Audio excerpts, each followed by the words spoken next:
कोर्टाचं होईल, मग कोर्टाचं मला आणून दाखवायचं, मला आणून दाखवायचं कोर्टाचा, मला अगोदर कोर्टाचं आणून दाखवायचं. हा कसं काय घ्यायचं बघतोच, घ्या घ्या सगळं घ्या, मी पण नाही घाबरत आहे. कोर्टाचं आणून द्यायचं, कोर्टाचं आणून द्यायचं मला पण, की तुम्हाला नाही कोर्टाने, मी कोर्टात गेलेलो आहे, मी पण गेलेलो आहे कोर्टात. जेव्हा कोर्टात निकाल येईल ना नाही नाही मी येणार, काय व्हायचं ते उद्या मी येणार. हा होऊन जाऊ देत, मी पण येणार, मी करणार. मॅडम आपलं कायदेशीर चालू आहे. मॅडम ऐका, तुम्ही पण मॅडम कायदेशीर, मला कायद्याने तुम्ही आम्हाला का त्रास देताय? मला सांगितलेलं आपण तुम्ही करू नका म्हणून. ऐका, आपण कायदेशीर करतोय ना मॅडम.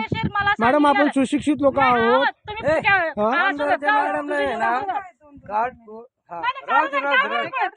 तुम्ही पण काढायचं, कोर्टात केस चालू कोर्टाने मला तोंड दाखव ना जरा. तोंड दाखव ना तुझं मला. तुझं तोंड तर दाखव.